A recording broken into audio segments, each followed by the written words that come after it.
క్రీస్తునందు ప్రియమైనటువంటి దేవుని బిడ్డలారా,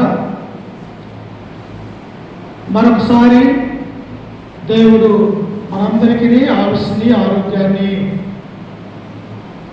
పొడిగించి ఆయన యొక్క సన్నిధానంలో చేరి ఈ రీతిగా ఆయన్ని మహిమపరుచుకునే గొప్ప భాగ్యాన్ని బట్టి మనమెంతైనా దేవునికి కృతజ్ఞతాస్తుతులు చెల్లించేవారిగా ఉన్నారు. అందుకనే ఆనాడున్నటువంటి అనేక మంది భక్తులు పరిశుద్ధ గ్రంథంలో మనం చూస్తూ ఉన్నప్పుడు వారన్నీ కూడా దేవుని దగ్గరికి వచ్చి వారు నేర్చుకునేవారుగానే ఉంటారు. అంటే ఒక వ్యక్తి లోకంలోనికి తల్లి గర్భంలో నుంచి బయటకు వచ్చిన తర్వాత అది మంచి కానీ చెడు కానీ రెండూ నేర్చుకునే ప్రియాల. మంచి నేర్చుకునేదే, చెడు కూడా నేర్చుకునేదే. అయితే ఏది నేర్చుకోవాలో దేవుడు మనకే వదిలివేసినటువంటి వారిగా మనం చూస్తూ ఉన్నాం.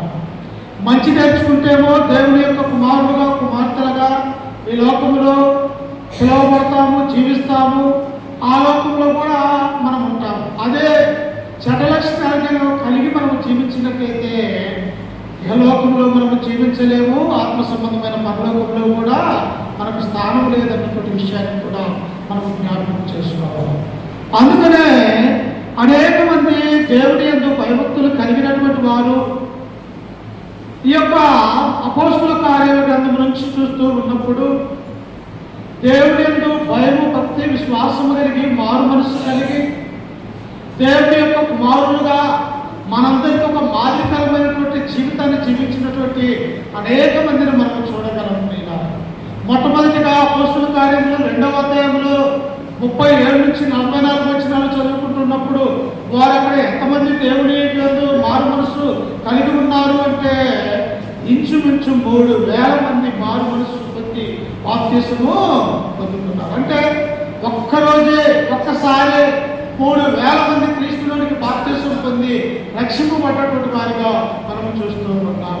ఆ తర్వాత 5,000 మంది, ఆ తర్వాత మరి అనేక మంది కూడా క్రీస్తు యొక్క మార్గంలో నడిచి తమ యొక్క జీవితాన్ని బాగు చేసుకున్నటువంటి వారిగా మనం చూస్తూ ఉన్నాం. నేడు మనము కూడా ప్రియులారా దేవుడంటే భయము, భక్తి, విశ్వాసం కలిగి దేవుడి యొక్క సన్నిధానంలో ఉంటున్నటువంటి మనము కొన్నిసార్లు లోకంలోనికి పడిపోయే అవకాశం ఉన్నది. లేదా అమ్మా, బైబిల్లో ఉన్నటువంటి వారు అనేక మంది కూడా పడిపోయినటువంటి వారిగా మనం చూస్తాం. ఒక ఆకాను, వెండి బంగారము ఆశించినటువంటి ఆకాను దేవుని యొక్క ఉగ్రతకి, శాపానికి గురైనటువంటి వారిగా మనం చూస్తూ ఉన్నాం. ఆ తర్వాత వచ్చేసి ఎంతో మంది ప్రవక్తలుగా పిలువబడుతున్నటువంటి అబద్ధ ప్రవక్తలు కానీ లేకపోతే రాజులు సైతం కూడా దేవుడి నుండి దూరమైపోయినటువంటి వారిని మనం చూడగలం. అయితే మనమే జాగ్రత్త కలిగి ఉండాలి. ఎలా ఉన్నాను, నా జీవితం సరిగా కట్టుకొనుచున్నానా లేకపోతే లోకం వైపు వెళ్ళిపోతూ ఉన్నదా అని మనమే ప్రశ్న వేసుకునే వారిగా ఉండాలని. అందుకనే పరిశుద్ధ గ్రంథంలో నుంచి అపోస్తలుడైనటువంటి పౌలు కొలస్సీలకు రాసినటువంటి పత్రిక, సాక్షులండి కొలస్సీలకు రాసినటువంటి పత్రిక 2వ అధ్యాయము 6వ వచనాన్ని మనం చదువుకుంటే పౌలు గారు అక్కడ తెలియజేస్తూ ఉన్నాడు. సాక్షులు బైబిల్లో నుంచి కొలస్సీలకు రాసినటువంటి పత్రిక 2వ అధ్యాయం 6వ వచనం చదువు. కావున మీరు ప్రభు అయిన క్రీస్తు యేసును అంగీకరించిన విధముగా ఆయన యందు వేరుపారిన వారై ఇంటి వలె కట్టబడుచు మీరు నేర్చుకున్న ప్రకారముగా విశ్వాసమందు స్థిరపడుచు కృతజ్ఞతాస్తుతులు చెల్లించుటయందు విస్తరించుచు ఆయన ఎందుండి నడుచుకునుడి. పౌలుతూ ఉన్నాడు. ఓ కొలస్సీలో ఉన్నటువంటి దేవుని యొక్క బిడ్డలారా, మీరు క్రీస్తులోనికి వచ్చారు. ఇదిగో పాపమనే లోకంలో నుండి క్రీస్తును అంగీకరించి ఉన్నారు. మీరు క్రైస్తవులుగా దేవుని యొక్క కుమారులుగా కుమార్తెలుగా ఈ లోకంలో మీరు బ్రతకాలని నిర్ణయించుకున్నారు. అది మంచి పరిణామమైనప్పటికీ కూడా మీరు ఎలా ఉండాలా, ఎలా జీవించాలని దేవుడు కోరుకుంటూ ఉన్నాడు. అంటే ఒక చెట్టు ఉన్నదమ్మా, ఆ చెట్టు చిన్నగా నాటినప్పుడు దాని ఏర్లు కూడా ఎలా ఉంటాయి, కొద్దిగానే ఉంటూ ఉంటుంది. అది పెరిగే కొన్ని ఎంతైతే చెట్టు పెరుగుతూ ఉన్నదో దాని దాని వేరు కూడా ఏమైపోతాయో తెలుసా, లోతుగా వెళ్ళిపోయి ఎక్కడికెక్కడికెక్కడికో అవి వెళ్ళిపోతూ ఉంటాయి. అంటే ఆ యొక్క ముద్ద అనేది అనేక మందికి ఆ చెట్టు నీడనిచ్చేదిగా ఉన్నది. అంతేకాదు ఆ యొక్క చెట్టు ఎంత బలపడితే ఏరు అంత లోతులకు పోయి అవి గట్టిగా ఎంత బాలైనా ఎంత వడయో గాలైనా కూడా పడిపోవడానికి అవకాశం ఉంది. ఎందుకు? దానికి ఏరనేది బలముగా ఉన్నది. అలాగే క్రైస్తవ యొక్క జీవితంలో కూడా క్రీస్తులోనికి బాప్తిసం పొందినటువంటి మనము కూడా ఒక చెట్టు ఎలాగైతే అది పెరుగుతూ ఉంటూ ఉన్నదో, నీనా జీవితంలో కూడా క్రైస్తవులకు ఆత్మీయంగా అభివృద్ధిలోనికి రావాలన్నది దేవుని యొక్క ఉద్దేశం అని ఇక్కడ పౌలు కొలస్సీలో ఉన్నటువంటి వారికి దేవుని యొక్క వాక్యాన్ని తెలియజేస్తూ ఉన్నాడు. అందుకని ఆయన ఏమన్నాడు అక్కడ చూడండి, ఎలా ఉండాలని కోరుకున్నాడట. ఇదిగో యేసు క్రీస్తును అంగీకరించిన విధముగా ఆయన యందు వేరు పారిన వారై, ఏమన్నారట, ఒక చెట్టు ఎలాగైతే కిందికి లోతుగా వేరు పారిపోతూ ఉన్నదో అలాగనే నీ క్రైస్తవ యొక్క జీవితంలో కూడా అనేకమైనటువంటి నీ జీవితంలో కష్టాలు రావచ్చు, శోధనలు రావచ్చు, శ్రమలు రావచ్చు. కానీ వేటికి కూడా నీవు బెదరక నీవు విశ్వాసము, లోతైనటువంటి విశ్వాసము మీరు కలిగి ఉండాలి అని దేవుడు సెలవిస్తూ ఉన్నాడు. ఈనాడు కొంతమంది మనము ఏం చేస్తాము, ఏవైనా శ్రమలు రాగానే, ఏవైనా బాధలు రాగానే మనం దృష్టిలో పడిపోయే ప్రమాదం ఉన్నది. లేదా అమ్మా బైబిల్లో ఉన్నటువంటి వారు కూడా అనేక మంది దేవుడిని విడిచిపోయినటువంటి వారిని కూడా మనము చూడగలం. అందుకనే క్రైస్తవులు ఎలా ఉండాలని దేవుడు కోరుకుంటున్నాడు అంటే, ఇదిగో ఒక మీరు క్రీస్తులో వేరు పారినటువంటి వారే, ఇంకా ఎలా ఉండాలంట, ఆయన ఇంటిగా కట్టబడుచు మీరు నేర్చుకునే ప్రకారముగా విశ్వాసమందు స్థిరపరచబడుచు. అలా ఉండాలంట, స్థిరమైనటువంటి విశ్వాసం. ఆ దేవుడు నన్ను ఏదైనా అభివృద్ధిలోనికి తేగలడు, నన్ను నా కుటుంబాన్ని దేవుడు ఆశీర్వదించగలనట్టు ఆ విశ్వాసము, దృఢమైనటువంటి విశ్వాసము నీ నా జీవితంలో ఉన్నట్లయితే అది దేవుడు ఎంతో మనల్ని మెచ్చుకునేవాడిగా ఆయన చూస్తూ ఉన్నాడు. అందుకని ఆయన అంటాడు, చూడండి ఒకసారి మత్తయి సువార్త 7వ అధ్యాయము, మత్తయి సువార్త 7వ అధ్యాయము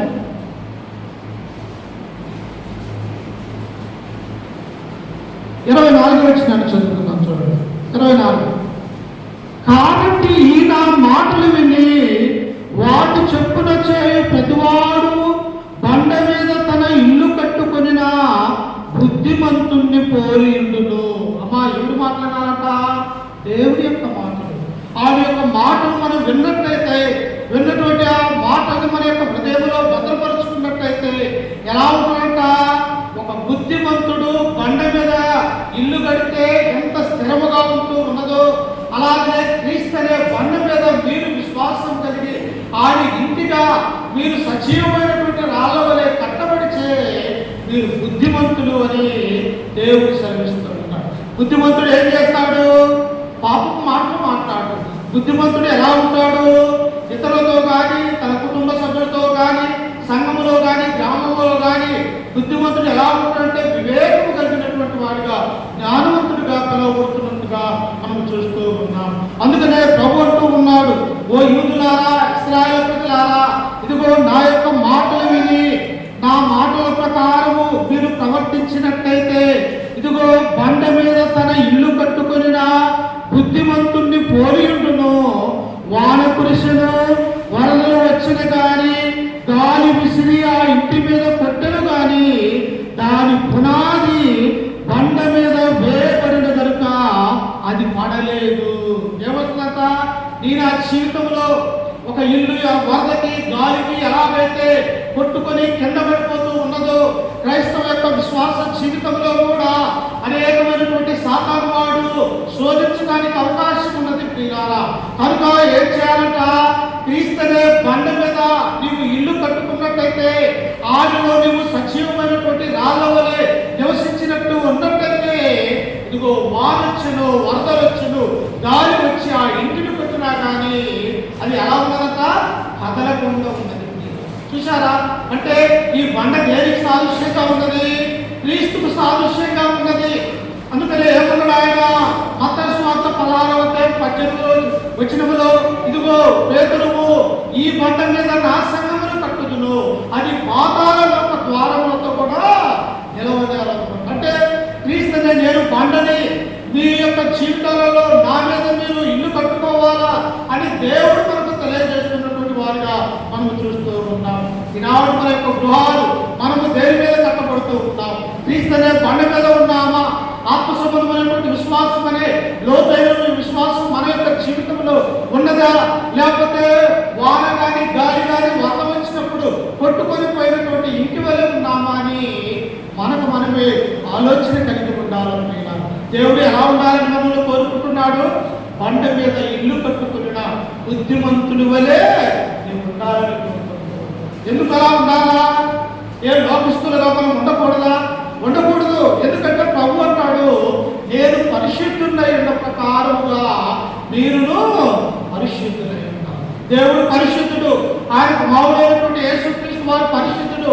ఇదిగో పరిశుద్ధాత్మ దేవుడు పరిశుద్ధుడు. కాబట్టి ఆయన నమ్ముకున్నటువంటి మనము కూడా మన యొక్క జీవితంలో ఎలా ఉండాలంటే పరిశుద్ధమైనటువంటి జీవితం కలిగి ఉండాలని దేవుడు కోరుకుంటూ ఉన్నాడు. ఎందుకో తెలుసా? పాపం అనే లోకంలో ఉన్నాం. సాతాను ఎప్పుడు ఎవరిని ఎలా గడుగుతుందో మనం ఎవరు కూడా అతని యొక్క ఆలోచనలు మనము ఎప్పుడు పడదోయాలనే సాతాను చూస్తుంది. కాబట్టి మనము వారి ఆలోచన ప్రకారం జీవించక దేవుని యొక్క ఆజ్ఞ ప్రకారం మనము జీవించే వారిగా ఉండాలంటే అందుకనే విశ్వాసం, మన యొక్క విశ్వాసం ఎలా ఉండాలంట? దేవుని వారిని బలంగా ఉండాలి. మన యొక్క ఇల్లు ఎక్కడ కట్టుకోవాలా? క్రీస్తునే బండ మీద సజీవమైనటువంటి రాళ్ళవరి ఆడిలో మనం కట్టబడాలని దేవుని యొక్క గ్రంథం మనకు సెలవిస్తూ ఉన్నది.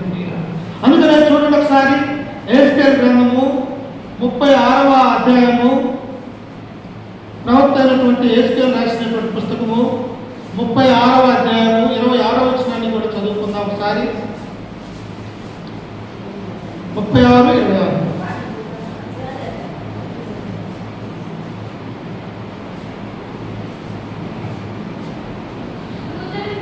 నూతన హృదయమును మీకిచ్చదను, నూతన స్వభావం మీకు కలుగజేసను, రాతి గుండె మీలో నుండి తీసివేసి మాంసపు గుండెను మీకు.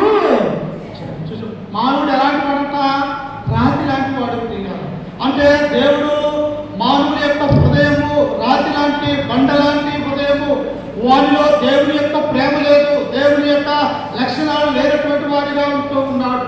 అందుకనే దేవుని యందు మనము భయము, భక్తి, విశ్వాసము కలిగి ఆయన యొక్క ఆజ్ఞ ప్రకారము, ఆయన యొక్క మాటల ప్రకారము మనము జీవించినట్టయితే మనలో ఉన్నటువంటి రాతి గుండెని తీసివేసి దేవుడు ఏ గుండెని ఇస్తారంట? మాంసపు గుండె. అంటే మంచిని చెడుని ఆలోచింపజేసే గుండెను దేవుడు మనకిస్తాడు. అంతేకాదు నూతనమైనటువంటి హృదయాన్ని నీకు ఇచ్చదను అంటూ ఉన్నాడు. అంటే మనలో ఏమున్నది? రాతి గుండె లాంటి, కరుకు లాంటి మనస్సు ఉన్నది. అంటే మనము దేవుణ్ణి ఎరగనటువంటి ప్రజలుగా ఉంటూ ఉన్నాము. కానీ ఎప్పుడైతే దేవుని యొక్క మాటలు విని ఆయన ఆజ్ఞల ప్రకారం మనం నడుచుకున్నట్లయితే మనలో ఉన్న రాతి గుండెను తీసివేసి దేవుడు మాంసపు గుండెను మనకు ఇస్తాడు. అంటే రాతి లాంటి మన యొక్క హృదయాన్ని దేవుడు ఏం చేస్తున్నాడు? మాంసంలాగా చేస్తూ ఉన్నాడు. మెత్తని హృదయం మీద మనల్ని తయారు చేస్తున్నటువంటి వారిగా మనం చూస్తూ ఉన్నాం. అందుకనే ప్రతి విషయంలో కూడా క్రైస్తవుడు ఎలా ఉండాలంటే క్రీస్తులో కట్టబడాలా, విశ్వాసమందు నిలకడగా ఉండాలని దేవుని యొక్క గ్రంథం మనకు సెలవిస్తూ ఉన్నది. అందుకనే ఇంకా మనం చూసినట్లయితే మనం ఏం చేయాలో తెలుసా? నా మాటలు విని నా బండ మీద ఇల్లు కట్టుకుంటే బుద్ధిమంతుడు వలె కోరి ఉన్నాడు అన్నాడు. అలాగే యాకోబు రాసినటువంటి పత్రిక 1వ అధ్యాయం 22వ వచనంలో కూడా మనం చదువుకుంటే చూడండి ఒకసారి ఆ వాక్యాన్ని గురించి ఆ యాకోబు గారు మనకు ఏం తెలియజేస్తూ ఉన్నాడు. యాకోబు రాసినటువంటి పత్రిక 1వ అధ్యాయము 22వ వచనము, ఎవడైనను 22 మీరు వినువారు మాత్రమై ఉండి మిమ్మల్ని మీరు మోసపరుచుకొనకుండా వాక్య ప్రకారము ప్రవర్తించువారునై ఉండాలా. ఏం చేయాలి? మనం వింటూ ఉన్నాం ప్రతి ఆదివారము, అలాగనే కుటుంబ ప్రార్థనలలో దేవుని యొక్క వాక్యాన్ని మనం వింటూ ఉన్నాం. విన్నటువంటి వాక్యాన్ని ఏం చేయాలా? ఆ వాక్య ప్రకారం మన యొక్క జీవితాలు పట్టుకునే విధంగా ఉండాలని దేవుడు కోరుకుంటున్నాడు. అంటే విన్నటువంటి ఆ వాక్యము ఏం తెలియజేస్తూ ఉన్నాడు దేవుడు నా గురించి, నేను ఎలా నడుచుకోవాలని దేవుడు కోరుకుంటూ ఉన్నాడు. లోకస్తులుగా ఉండాలా, లేకపోతే దేవుని యొక్క కుమారుడుగా కుమార్తెలుగా బ్రతకాలా అని నీకు నీవే తెలుసుకునే వారిగా ఉండాలా. అందుకని యాకోబు ఇక్కడ అంటూ ఉన్నారు, మీరు వినువారు మాత్రమై ఉండి మిమ్మును మీరు మోసపరుచుకునకుండా వాక్య ప్రకారము ప్రవర్తించువారునై ఉండుడి. మనం వింటాం తీయాలా. ఆనాడు ప్రభు అయినటువంటి యేసుక్రీస్తు వారు కూడా ఎన్నో వేల మందికి దేవుని యొక్క వాక్యాన్ని బోధించాడు. లక్షల మంది ఆయనను అనుసరించి ఉన్నారు. కానీ చివరికి ఎంతమంది ఆయన వెంబడి ఉన్నారు? 12 మంది శిష్యులు మాత్రమే. అంటే వారందరూ కూడా విన్నారు, అద్భుతాలు చూశారు, సూచక్రియలు జరిగించి ఉన్నారు, వాటన్నిటిని కూడా వారు పొందుకున్నారు. కానీ ఆయన మాటల ప్రకారం జీవించక ప్రవర్తించక ఏమైపోయారంట? పూర్తిగా లోకంలోనికి వెళ్ళిపోయినట్టుగా మనం చూస్తూ ఉన్నాం. ఈనాడు నీ నా జీవితంలో కూడా ప్రతి ప్రభు దినాన దేవుని యొక్క వాక్యాన్ని వింటూ ఉన్నాం. విన్నటువంటి వాక్యం ద్వారా మన యొక్క జీవితాన్ని బాగు చేయగలుగుతూ ఉన్నామా, దేవునిలో నడుచుకుంటున్నామని మనము ఆలోచన కలిగి ఉండాలి. అందుకనే ఇక్కడ యాకోబు అంటూ ఉన్నారు, మీరు వినుమాత్రమై ఉండి మిమ్ముని మీరు మోసపుచ్చుకొనకుండా వాక్య ప్రకారము ప్రవర్తించు వారునై యుండుడి. కింద వచ్చిన అంటాడు చూడండి, ఎవడైనను వాక్యమును వినువాడై ఉండి దాని ప్రకారము ప్రవర్తింపని వాడైతే వాడు అద్దములో తన సహజ ముఖమును చూచుకున్న మనుష్యుని పోలి ఉన్నాడు. అద్దం మన ఎదురు అద్దం ఉన్నది. ఆ అద్దం చూస్తున్నప్పుడు ఏం కనిపిస్తుంది? అద్దంలో ఎక్కడెక్కడ మన యొక్క శరీరంలో తేడా ఉన్నది, నేను సరిగా ఉన్నానా లేకపోతే వేరే విధంగా ఉన్నానా అని ఆ అద్దం మనం ఏం చేస్తుందంటే సహజమైనటువంటి ముఖాన్ని మనకు చూపిస్తూ ఉన్నది. మనలో ఉన్నటువంటి ఏదైనా చెడ్డ తలంపులు ఆ అద్దములే మనకు చూపిస్తూ ఉన్నది. అంటే అద్దము మనల్ని సరిచేసేదిగా ఉంటూ ఉన్నది. అలాగే అద్దము లాంటి దేవుని యొక్క వాక్యం కూడా ఏం చేస్తుందంటే మన పాప జీవితాన్ని సరిచేసి దేవుని యొక్క కుమారుడుగా నిలబెడుతూ ఉన్నది. అందుకనే దేవుని యొక్క వాక్యాన్ని దేవుడు దేనితో పోల్చాడంట? అర్థంతో పోల్చినటువంటి వారిగా మనం చూస్తూ ఉన్నాం. కాబట్టి మనం విశ్వాసంలో నిలబడగలిగి ఆత్మ సంబంధంగా దేవునిలో ఉండాలి అంటే దేవుని వాక్య ప్రకారం ప్రవర్తించే వారిగా మనం ఉండాలి అని ఈ మొదటి భాగాన్ని మనం చూస్తూ ఉన్నాం. అందుకనే చూడండి, ఇంకా ఆయన అంటాడు, రోమిలకు రాసినటువంటి పత్రిక 2వ అధ్యాయము 13వ వచనంలో మనం చదువుకుంటే పౌలు రోమాలో ఉన్నటువంటి సంఘానికి తెలియజేస్తూ ఉన్నాడు. ఒకసారి చూడండి, 2:13. ధర్మశాస్త్రము వినువారు దేవుడి దృష్టికి నీతిమంతులు కారు గాని ధర్మశాస్త్రమును అనుసరించి ప్రవర్తించువారే నీతిమంతులుగా ఎంచబడుతురు. ఇశ్రాయేలుకు తెలియజేసినటువంటి మాటలు వాళ్ళు వింటున్నారు. ప్రతి శనివారము యెరూషలేము యొక్క మందిరానికి వెళ్తూ ఉన్నారు. ప్రధాన యాజకులు బోధిస్తున్నటువంటి ఆ బోధ వింటూ ఉన్నారు. కానీ వారేం చేస్తూ ఉన్నారంట? ఆయన ఆజ్ఞల ప్రకారం నడుచుకోక లోకం వైపు వెళ్ళిపోతూ ఉన్నారు. అందుకనే పౌలు ఇక్కడ అంటూ ఉన్నాడు, ధర్మశాస్త్రము వినువారు దేవుని ఎదుట నీతిమంతులు కారు కానీ ధర్మశాస్త్రమును విని దానిని అనుసరించి ప్రవర్తించు వారే నీతిమంతులుగా ఎంచబడుదురు. మనము దేవుని యొక్క మందిరానికి వస్తూ ఉన్నాం, దేవుని యొక్క మాటలు వింటూ ఉన్నాం.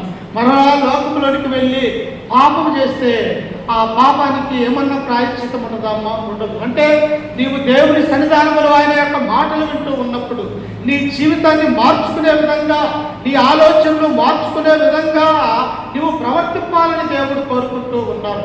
లోకస్తులు నీ యొక్క విషయాన్ని చూస్తూ ఉన్నప్పుడు, లోకస్తులు నిన్ను చూస్తూ ఉన్నప్పుడు నీవు నిజమైనటువంటి దేవుని యొక్క కుమార్తెగా కుమారుడిగా వారికి కనిపించకలేకపోతే వారు మారు మనసు పొందటానికి అవకాశం ఉన్నదమ్మా.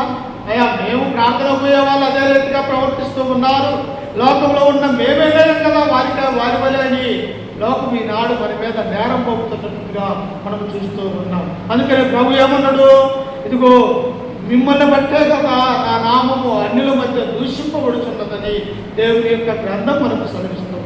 అందుకని దేవుని పిల్లలు ఆయన ఎరుగురుడు కనుక దేవుని కుమారులు ఎవరో, దేవుని కుమార్తెలు ఎవరో దేవుడు ఎరుగును కనుక మనము దేవుని వలె మాదిరిగా మనము కూడా ప్రవర్తించాలని దేవుడు కోరుకుంటూ ఉన్నాడు. రెండవ భాగాన్ని మనం చూసినట్లయితే క్రైస్తవులు కొన్నిసార్లు శ్రమలు శోధనలు వస్తాయి అన్నాడు కదా. మత్తయి సువార్త 7:24 ఇదిగో గాలి వచ్చెను, వరదలు వచ్చెను, వానొచ్చెను, అయినప్పటికీ కూడా ఇల్లు ఏమైందంట, బండ మీద కట్టే ఇల్లు అది కదలక ఉన్నదంట.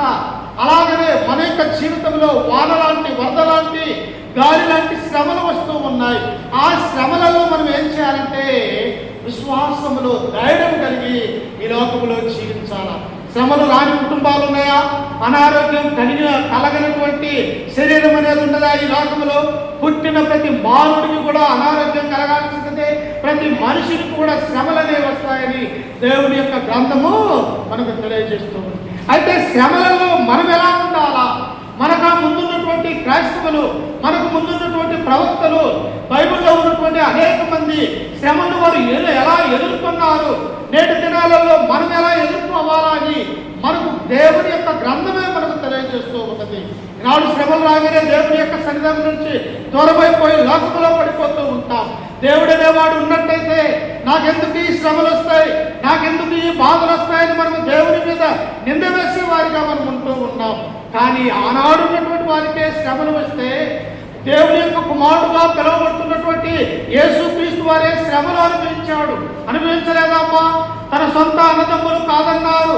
తన సొంత స్వజాతి అయినటువంటి యూదా జాతి, ఈయనను మాకు అవసరం లేదు, మాకు బరబ్బాను విడుదల చేయండి, ఇతరుని సిలువ వేయడని వాళ్ళు కేకలు వేసినటువంటి వారిగా మనం చూస్తూ ఉంటాం. అయినప్పటికీ కూడా ఆయన ఏమన్నాడో తెలుసా? తండ్రి, నీ చిత్తము ఏదైతే అది నా మీద నీవు జరిగించు. అది దేవుని ప్రేమ. తండ్రి అయినటువంటి ఆయన యొక్క ఆజ్ఞల ప్రకారం నడుచుకోవాలని తీర్మానము యేసుక్రీస్తు వారు చేసుకున్నట్టుగా మనం చూస్తూ ఉన్నాం. అందుకనే ప్రియులారా, రెండో విషయంలో క్రైస్తవులకు శ్రమలు వస్తాయి, శోధనలు వస్తాయి, కానీ వాటిని విశ్వాసంలో మనకు స్థిరంగా ఉండాలని దేవుని యొక్క గ్రంథం మనకు సెలవిస్తూ ఉన్నది. చూడండి, నాతో పాటు పరిశుద్ధ గ్రంథంలో నుంచి హెబ్రీయులకు రాసినటువంటి పత్రిక 3వ అధ్యాయము, హెబ్రీయులకు రాసినటువంటి పత్రిక 3వ అధ్యాయము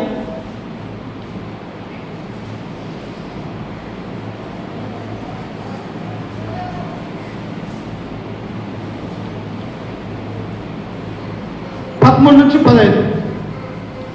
నేడు మీరాయన శబ్దమును విని ఎడల కోపము పుట్టించినప్పటి వలె మీ హృదయములను కఠిన పరుచుకొనకుడు అని ఆయన చెప్పాను కదా. పాపము వలన కలుగు భ్రమ చేత మీలో ఎవడునో కఠినపరచబడుకున్నట్లు నేడు అని చెప్పబడిన సమయం ఉండగానే ప్రతి దినమును ఒకరికొకడు బుద్ధి చెప్పుకొనుడి. ఏలైనగా మొదటి నుండి మనకున్న దృఢమైన విశ్వాసము అంతము మటుకు గట్టిగా చేపట్టిన ఎడలనే క్రీస్తులో పాలువారమయ్యుందుము. శ్రమలు వచ్చినాయి, మధ్యలోనే నీవు దేవుడిని వదిలివేశావు, నీకు పరలోక రాజ్యం వెళ్ళడానికి అవకాశం ఉన్నదా? లేదు. నీవు మరణం వరకు నమ్మకముగా ఉంటే తప్ప నీవు దేవుని యొక్క కుమారుడుగా, కుమార్తెగా పిలవలేవు అంటూ ఉన్నాడు. అందుకనే హెబ్రీలు కూడా శ్రమలు వచ్చాయి, హెబ్రీలకి బాధలు వచ్చాయి, కత్తులతో నరికివేశారు, వారిని అనేక మంది కూడా చంపివేశారు, చెరసాలలో బంధించారు హెబ్రీలని. అయినప్పటికీ కూడా పౌలంటూ ఉన్నాడు, మొదట మనకున్నటువంటి దృఢమైనటువంటి ఆ విశ్వాసము అంతవరకు మనము సహించాలా. ప్రకటన గ్రంథం 2వ అధ్యాయం 10వ వచనంలో ఏమన్నాడు ఆయన? మరణము వరకు నమ్మకముగా ఉన్న వారికి జీవ కిరీటాన్ని ఇస్తాను. ఒక రోజా, 2 రోజులా కాదు, 1 సంవత్సరమా, 2 సంవత్సరాల మన విశ్వాసము కాదు. ఈ శరీరంలో మన యొక్క ప్రాణం ఉన్నంత కాలం కూడా ప్రభు అయినటువంటి యేసుక్రీస్తునందు మనం విశ్వాసం కలిగి, దృఢమైనటువంటి ఆలోచన కలిగి మనము జీవించినట్లయితే దేవుడు నీ కొరకు, నా కొరకు ఆయన జీవ కిరీటాన్ని ఇస్తాడు. ఈడమ్మా, ఎందుకు మనం ఇక్కడ కూడుకుంటున్నాం? ఎందుకు ఆయన యొక్క సన్నిధిలో ప్రతి ఆదివారము అన్ని పనులు మానుకొని వచ్చి దేవుడిని ఎందుకు మనం స్తుతిస్తూ ఉన్నాం? ఆ పరలోక రాజ్యంలో జీవ కిరీటం అనేది మనం పొందుకోవాలని విశ్వాసం కలిగే కదా మనము దేవుని యొక్క మందిరానికి వచ్చేది. అందుకని ఇక్కడ అంటూ ఉన్నాడు, మీకున్నటువంటి దృఢమైనటువంటి విశ్వాసాన్ని అంతవరకు సహిస్తే దేవుడు మిమ్మల్ని ఆశీర్వదిస్తాడు అని దేవుని యొక్క గ్రంథం మనకు సెలవిస్తూ ఉన్నది. కొన్నిసార్లు పడిపోవటానికి అవకాశం ఉన్నది. తిమోతికి రాసినటువంటి 2వ పత్రిక 4వ అధ్యాయం 10వ వచనంలో ఏమన్నాడు పౌలు గారు? దేమా ఈ లోకమును స్నేహించి నన్ను విడిచి తెస్సలోనికి వెళ్ళిపోయాడు. అంటే దేవా పౌలు గారు అనుసరించాడు. దేవా కొన్ని సంవత్సరాల పాటు పౌలు సువార్త సేవలో పాల్గొన్నాడు. దేవుని యొక్క సువార్తను ప్రకటించాడు. కానీ ఎప్పుడైతే లోకం వైపు చూశాడో, ఎప్పుడైతే ఆయన యొక్క జీవితంలో శ్రమలనే వచ్చాయో, దేవ ఏం చేశాడంటే దేవుని వదిలిపెట్టి లోకం వైపు వెళ్ళిపోయినటువంటి వారిగా మనం చూస్తూ ఉన్నాం. ఇంకా మనము కూడా దేవా లాంటి మనసు కలిగి ఉన్నామా? దేవా లాంటి హృదయాన్ని కలిగి ఉన్నామా? ఒక్కసారి మనము ఆలోచన కలిగి ఉండాలి. అందుకనే హెబ్రీయులకు ఏమొచ్చిందంతా? చాలా కష్టాలు వచ్చినాయి ప్రియులారా. ఎంత కష్టం వచ్చిందో ఒకసారి చూడండి. హెబ్రీయులకు రాసినటువంటి పత్రిక 10వ అధ్యాయము చూడండి. వారికి వచ్చినటువంటి కష్టం మనకు రావటం తక్కువ. చూడండి ఒకసారి హెబ్రీయులకు రాసినటువంటి పత్రిక 10వ అధ్యాయము 32వ వచనాన్ని మనం చదువుకున్నాం. 10:32 అయితే మీరు వెలిగింపబడిన మీదట శ్రమలతో కూడిన గొప్ప పోరాటము సహించిన పూర్వ దినములు జ్ఞాపకము చేసుకొనుడి. ఏది జ్ఞాపకం చేసుకోవాలా? మీరు ఎంతో పోరాటం చేస్తూ ఉన్నారు దేవునిలో. దేవుని సువార్త నిమిత్తమై క్రైస్తవులుగా అనేక మందికి దేవుని యొక్క సువార్తను బోధిస్తూ ఉన్నప్పుడు లోకంలో ఉన్నటువంటి అపవాది సాతాను మీ శత్రువులు మిమ్మల్ని ఏం చేస్తూ ఉన్నారట? శ్రమల పాలు చేస్తూ ఉన్నారయ్యా. అందుకనే మీకు శ్రమలు వచ్చినప్పుడు మీరు ఎవరిని జ్ఞాపకం చేసుకోవాలా? పూర్వ దినములను మీరు జ్ఞాపకం చేసుకునుడి. అంటే మీకంటే ముందున్నటువంటి విశ్వాసులు, మీకంటే ముందున్నటువంటి ప్రవక్తలు వారి యొక్క జీవితంలో శ్రమలు వచ్చినప్పుడు వారు ఎలా నిలదొక్కుని ఉన్నారో నీ నా జీవితంలో కూడా అలాగనే ఉండాలని దేవుడు కోరుకుంటున్నటువంటి వారిగా మనం చూస్తూ ఉన్నాం. ఇంకా ఏమంటూ ఉన్నాడో చూడండి కింద వచనములో, ఒక విధముగా చూచితే మీరు నిందలను బాధలను అనుభవించుట చేత 10 మందిలో ఆరుడు పడితే ఏమొస్తాయి? ఎంత దేవుళ్ళో ఉంటే నిందలు వస్తాయి, బాధలు వస్తాయి, ఇతరుల ద్వారా నీకు వేదనలు వస్తాయి. సాతాను అనేకమైనటువంటి శోధనలోనికి నెట్టివేస్తుంది. ప్రభు అయినటువంటి యేసుక్రీస్తు వారే ఆయన బాప్తిసం పొంది యోర్దాను నదికి బయటికి రాగానే ఏమైపోయాడట? 40 దినాలు అరణ్యములో సాతాను శోధించినట్టుగా మనం చూస్తూ ఉన్నాం. దేవుని యొక్క కుమారుడికే శోధనలు వస్తే ఆయన నమ్మినటువంటి మనకు శోధనలు రావా? అయితే ఆయన ఎలాగైతే సాతాను జయించాడో మనకు ఒక మాదిరిగా చూపించి ఉన్నాడు. మనం కూడా ఆయన మాదిరిగా ఉంచుకొని ఈ లోకంలో మనము జీవించే వారిగా ఉన్నాం. ఏమొస్తాయంట? హెబ్రీయులకు ఏమొచ్చినాయంట? ఒక విధముగా చూచితే మీరు నిందలను బాధలను అనుభవించట చేత 10 మందిలో ఆరుడి పడుతుంది. మరి ఒక విధముగా చూచితే మీరు వాటిని అనుభవించిన వారితో పాలువారైతుంది. ఎలాగనగా మీరు ఖైదులో ఉన్న వారిని కరుణించి మీకు మరి శ్రేష్టమైనది స్థిరమైనది నేను స్వాస్థ్యమున్నదని ఎరిగి మీ ఆస్తి కోరుకోవటకు సంతోషముగా ఒప్పుకుంటుంది. ఏమైపోయినాయంటమ్మా? నిందలు పడ్డారు, అలాగనే శోధనలు అనుభవించారు, అలాగనే ఏమైపోతున్నట్ట? వారి యొక్క ఆస్తిని కూడా ధ్వంసం చేశారు. ఈనాడు కూడా క్రైస్తవుల్ని అనేక మందిని కొడుతున్నారు, చంపుతున్నారు. క్రైస్తవుల యొక్క భార్యలు చర్చిల మీద దాడులు చేస్తూ ఉన్నారు. క్రైస్తవుల్ని చెరసాలలో బంధించే వారిగా ఉంటూ ఉన్నారు. ఎక్కడ పడితే అక్కడ మరి క్రైస్తవుల్ని హింసించాలని ఆలోచన కలిగి ఉన్నారు. ఆనాడు కూడా ఇదే స్థితిలో ఉన్నట్టుగా మనం చూస్తూ ఉన్నాం. కానీ వారు ఏం చేశారో తెలుసా?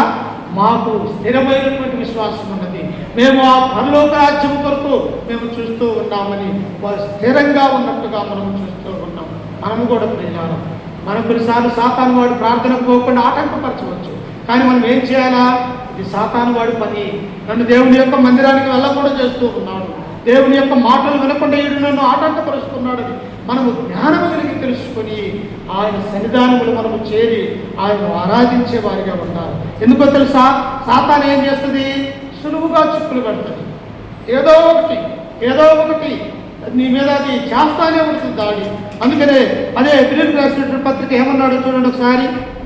హెబ్రీయులకు రాసినటువంటి పత్రిక 12వ అధ్యాయము 1-2 వచనాలు చదువుకున్నాం. చూడండి ఒకసారి. ఇంత గొప్ప సాక్షి సమూహము మేఘముల వలె మనల్ని ఆవరించి ఉన్నందున మనము కూడా ప్రతి భారమును సులువుగా చిక్కులు పెట్టు పాపమును విడిచిపెట్టి ఏం చేస్తుందంట సాతాను? సులువుగా పెడుతుంది. అవతోటి ఎలా అబద్ధమాడింది? ఆదాము భర్త లేని సమయాన్ని చూసి, దేవుడు అక్కడ లేనటువంటి సమయాన్ని చూసి, ఇదిగో ఈ పండు తింటే మీరు చనిపోతారా, ఇది నిజమా అని ఎవరిని మోసపించిందమ్మ? సాతాను అవ్వను మోసపించింది. అంటే సాతాను ఏం చేస్తుంది? నీ జీవితంలో సులువుగా చిక్కులు పెడుతుంది. అంటే లేనిపోని నిందలు వేస్తుంది, లేనిపోని శ్రమలకు గురి చేస్తూ ఉంటుంది సాతాను. కాబట్టి ఇక్కడ పౌలేమంటూ ఉన్నాడు, ఇంత గొప్ప సాక్షి సమూహము మేఘముల వలె మనల్ని ఆవరించి ఉన్నది. ఎవరు మనకు సాక్షులు?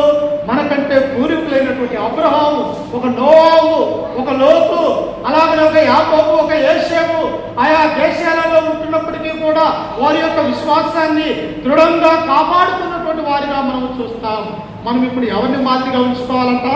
మనకంటే పొందున్నటువంటి పూర్వీకులను, దేవుని యొక్క గ్రంథంలో రాయబడినటువంటి వారిని మాదిరిగా ఉంచుకోవాలి. అలా ఉన్నామా మనం? అట్టి విశ్వాసం మనలో ఉన్నదా? అందుకని ఇంకా ఏమంటాడు? సులువుగా చిక్కులు పెట్టు పాపమును విడిచిపెట్టి విశ్వాసమునకు కర్తయు దాన్ని కొనసాగించువాడునైనా యేసు వైపు చూచుచు మన ఎదుట ఉంచబడిన పందెములో ఓపికతో పరిగెత్తుదము. ఏమన్నది? మన ఎదుట పందెం ఉన్నది. సాతాను వాడు గెలుస్తాడా, మనం గెలుస్తామా? ఈ పందెంలో గెలవాలంటే ఏం చేయాలా? సాతాను యొక్క మాట ప్రకారం జీవించకూడదు. మనకు ముందున్నటువంటి క్రీస్తు ప్రభువారు మాదిరిగా మనకు ఉంచారు కనుక, ఆ విశ్వాసములో ఆయన దృఢముగా ఉన్నాడు కనుక, ఆ విశ్వాసానికి మాదిరిగా ఉన్నటువంటి ఆయనను మనం ఏం చేయాలంటే ఆయన వైపు చూస్తూ మనము నడిచేవారిగా ఉండాలా. అలా నడిస్తే మనకి ఎన్ని శ్రమలు వచ్చినా, ఎన్ని వచ్చినా కూడా తీరము దాటిన తర్వాత ఏమొస్తుందంట? విజయం అనేది వస్తుంది. అందుకనే దేవుడు అంటాడు, పందెమందు పోరాడువాడు నియమ నిబంధనల ప్రకారము పోరాడు. ఒక విజయాన్ని గెలవాలంటే, ఒక బంగారు పథకాన్ని ఒలింపిక్స్లో మనం గెలుచుకోవాలంటే అతడు ఎంత శ్రమ పడతాడు, అతడు ఎంత వేదన చెందుతాడు. అతడు అందరిలాగా ఆహారం తినకూడదు, అందరిలాగా ఏమంటే ఏమి ఆహారం పుచ్చుకోకూడదు. తనకంటూ ఒక నియమాన్ని ఏర్పాటు చేసుకుంటాడు, తనకంటూ తన యొక్క శరీరాన్ని లోపరుచుకునేవాడిగా ఉంటాడు. అందుకనే పౌలు గారు ఏమన్నాడు? మా బాహ్య పురుషుడు కృషించుతున్నాడు, ఆంతర్య పురుషుడు దేశము కూడా అభివృద్ధి చెందుతాడు. ఈ శరీరం కృషించిపోతుంది. ఏమి వెళ్దాములే ప్రార్థనకి, ఏమి వెళ్దాములే వాక్యము, లేకపోతే పనిచేసి శరీరం అలసట అయిపోతూ ఉన్నది. కానీ ఆంతర్య పురుషుడు ఒకడు ఉన్నాడు లోపల. అతన్ని ఏం చేయాలా? దినదినము కూడా అభివృద్ధి చేయాలి. మనము కూడా అలాగనే ఉండాలని ఈ రెండవ భాగంగా శ్రమలు వస్తే క్రైస్తవులు విశ్వాసం కలిగి జీవించాలని దేవుడు కోరుకుంటూ ఉన్నాడు. మూడవదిగా మనం చూసి ముగించుకుందాం. చూడండి, కాబట్టి శ్రమలు వచ్చిన తర్వాత క్రైస్తవుడు ఏమైపోతాడంటే సత్యములో నుండి తొలగిపోతాడు. ఏమైపోతాడు? సత్యములో నుండి తొలగిపోతాడు. అసత్యం వైపు మళ్ళీపోయేవాడిగా ఉంటాడు. అందుకనే మన దేవుడు సత్యవంతుడు. ఆయన కుమారుడైనటువంటి యేసుక్రీస్తు వారు కూడా సత్యవంతుడు.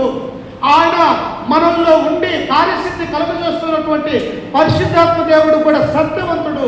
కాబట్టి ఆయన నమ్మినటువంటి బిడ్డలుగా ఉన్నటువంటి మనము ఎలా ఉండాలా? సత్యవంతులుగా ఉండాలని దేవుడు కోరుకుంటూ ఉన్నాడు. అబద్ధం ఆడేది ఎవరమ్మా?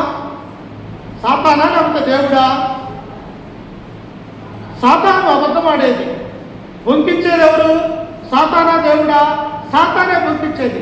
అబద్ధం ఆడేది వాడే, మోసం చేసేది వాడే, మనల్ని ప్రేరేపించేది వాడే, ఈ లోకంలో తిరుగుతున్నది వాడే, ఈ లోకంలో రాజ్యం వెళ్తున్నది కూడా ఆ సాతాను వాడే. కాబట్టి మనం ఏం చేయాలా? సత్యాన్ని పట్టుకొని ఉండాలా. అందుకని యోహాను సువార్త 17వ వచనంలో ప్రభు ఏమన్నాడు? సత్యమందు వారిని ప్రతిష్ఠించుము, నీ వాక్యమే సత్యం. ఇది సత్యమైందమ్మా, దీంట్లో అబద్ధం అనేది ఏదీ పడలేదు. దేవుని యొక్క వాక్యము సత్యమైనది. మన దేవుడు యథార్థపరుడు, ఆయన అబద్ధమాడుని దేవుడు అని గ్రంథం మనకు తెలియజేస్తూ ఉన్నది. కాబట్టి మూడవదిగా మనం ఎలా ఉండాలంట? సత్యాన్ని పట్టుకొని ఉండాలా. అందుకనే దేవుడు ఏమన్నాడు ఒకసారి చూడండి. అదే హెబ్రీయులకు రాసినటువంటి పత్రిక 2వ అధ్యాయం 1వ వచనంలో మనం చదువుకుంటే ఆయన ఏమన్నాడు చూడండి ఒకసారి. కావున మనము వినిన సంగతులను విడిచిపెట్టి కొట్టుకొని పోకుండానట్లు వాటి యందు మరి విశేష జాగ్రత్త కలిగి ఉండవలను. ఒక బంగారం నీవు బీరువాలో పెడితే రోజు కూడా నువ్వు చూస్తావు, అది ఉన్నదా లేకపోతే కింద పడిపోయిందా, లేకపోతే ఎవరన్నా వచ్చి ఎత్తుకొని పోయారా అని. లోక సంబంధమైనటువంటి వెండి బంగారం మీదనే నీవింత జాగ్రత్త కలిగి ఉన్నావే. నీ యొక్క ఆత్మ మరి నరకంలో పడకుండా పరలోక రాజ్యంలో ఉండాలంటే నీ విశ్వాస జీవితం ఎలా ఉండాలా? బంగారం కంటే అతి శ్రేష్టమైనది నా గ్రంథం అన్నాడు దేవుడు. బంగారం కంటే, వెండి కంటే, ఈ లోకం కంటే శ్రేష్టమైనది నా యొక్క గ్రంథం అని దేవుని యొక్క గ్రంథం అన్నాడు. అలాగనే ఇక్కడ పౌలు గారు కూడా అదే అంటూ ఉన్నాడు.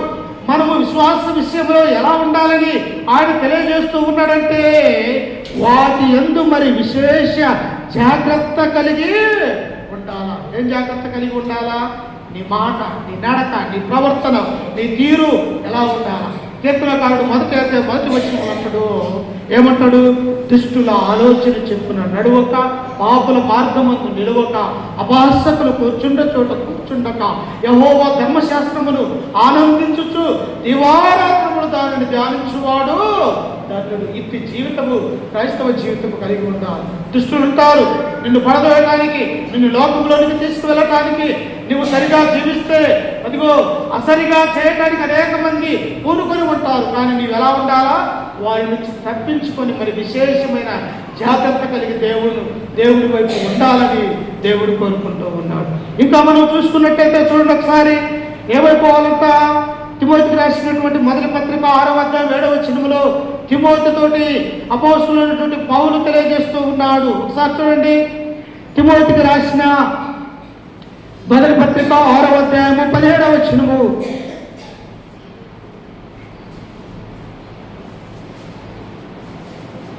17 ఇహమందు ధనవంతులైన వారు గర్విష్ఠులు కాక, అస్థిరమైన ధనమునందు నమ్మకముంచక, సుఖముగా అనుభవించుటకు సమస్తమును మనకు ధారాళముగా దయచేయు దేవుని అందే నమ్మకముంచుడని ఆజ్ఞాపించుము.